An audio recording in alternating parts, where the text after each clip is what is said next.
Thanks very much, Claire, and good afternoon, everyone. I'm not sure I recognise the person that Claire was talking about there in terms of, is it 13 years we've been working together, Claire? It is, yeah. You don't look a day older, whatever about me anyway, as the man said.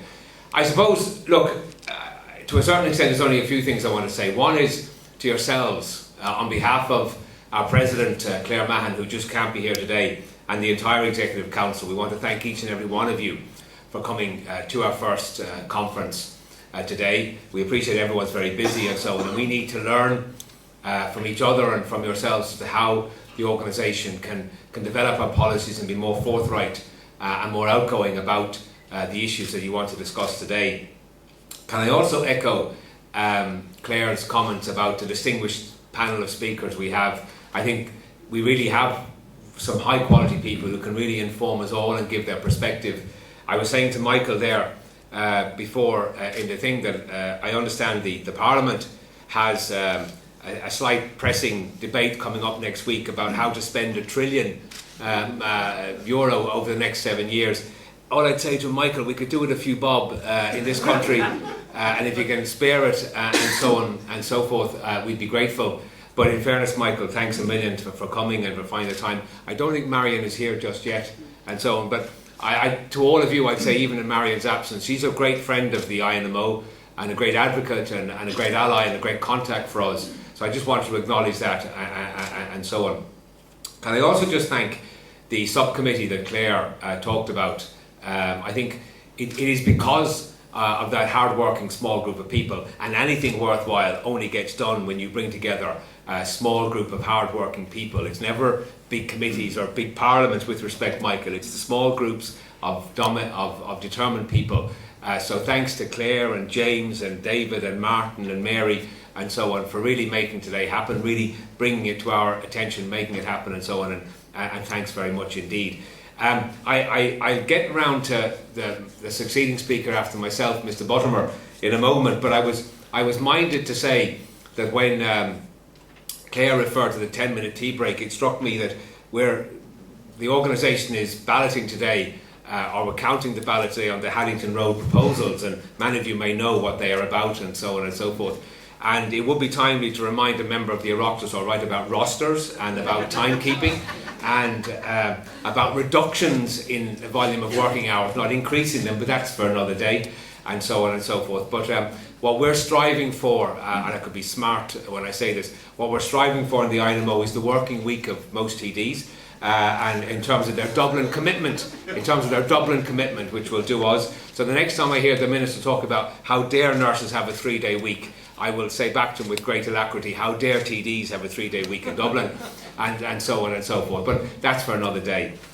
Seriously, look, I mean, you're here today to help us, I think, if we're honest, in the INMO, come rather belatedly to the subject and the LGBT issues and so on, and our role and what we can do and how we can be a greater voice and a greater beacon, if you like, in pushing for tolerance and pushing for a sense of greater understanding. I think if we're brutally honest, I think in Irish society, you can often find that I was going in the car yesterday and I heard, I think there's a new group out about 1 second, about 1 second, 1%, sorry, yeah.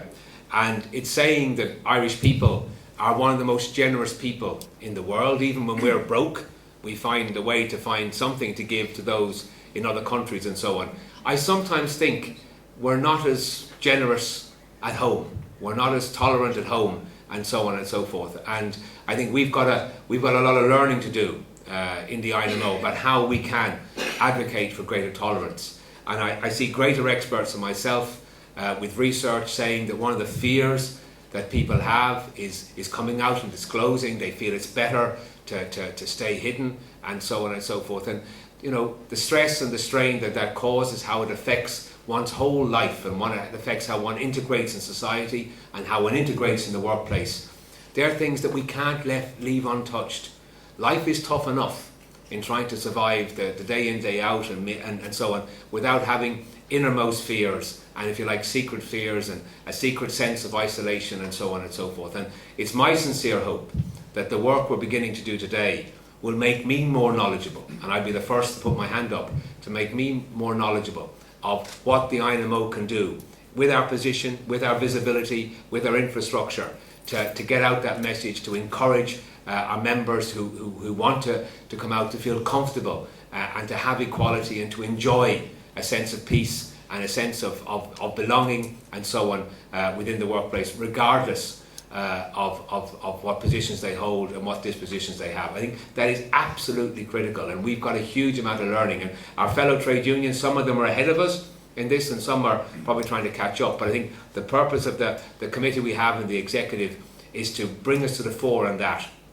And I'll certainly commit everything I can to complement what Claire is doing and the committee are doing in this area in our own way. I mean, in fairness, in the last year we have done stuff. The red light campaign and all of that we were involved in, and that gives me a huge sense of proper perspective. Because a trade union today, we're almost looked at by many in Irish society as some kind of insular, backward-looking, old-fashioned, prehistoric entity that only has one thing on our mind: grabbing money for underworked workers and so on and so forth. That kind of perception with the media, the way it plays us. And I have a passionate view that trade unions, as the largest sort of civic society in Ireland, has a huge role but also a huge responsibility in ensuring that every member of that society enjoys true equality, without fear or favour, without any concern, and so on. Whether that be a worker, whether that be someone in wider society. And I think we can certainly step up to that plate, and I certainly commit to step up to that plate. So I certainly hope that you find today as informative as those of us in the organisation will.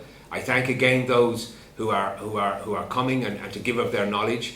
I certainly say that today is very much the starting point from our point of view. We will build on this. I know the subcommittee have more ideas and great ideas and so on. We'll work with Congress to do that, work with our fellow unions, work with fellow NGOs and so on in this area, and we will certainly be much more visible going forward based upon what we're starting today. So thanks a million for coming, and I genuinely do appreciate that.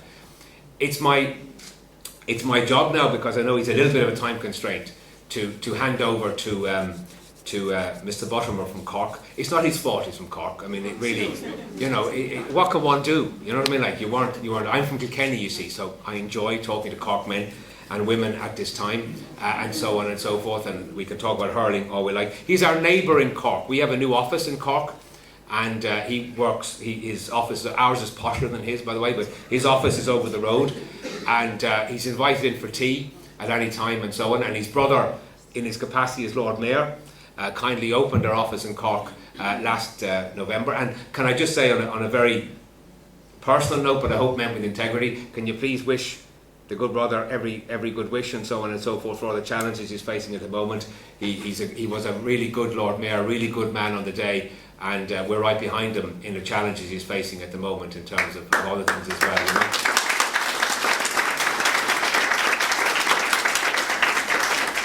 And of course I should add, with the nursing care he'll get in Cork, he can't lose, the kind of way, like he's home and host already. Jerry has had his own hard, I'd have to say I've had a difficult 6 months in my job, and so on in terms of the way of the world. But in fairness to Jerry, I said it to him briefly, it probably sounded like a good idea to become chair of the health committee when the government was formed and so on, and forgetting about the allowance that they get and so on. We just won't park that now. We'll park that straight away and won't infer that. But apart from that, it's a good committee to be chair of. I don't think he saw the issues coming up that came his way. But I have to compliment him on how he chaired the health committee and its 2 discussions and debates over very, very sensitive legislation going through. So hats off. Committee, the Dáil and TDs are criticised oftentimes and so on, and they can never do it right and so on.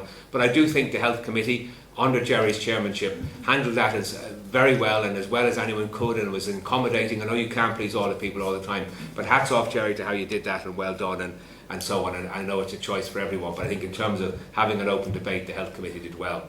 So, on behalf of the INMO, thank you again for coming. Please take this as a beginning.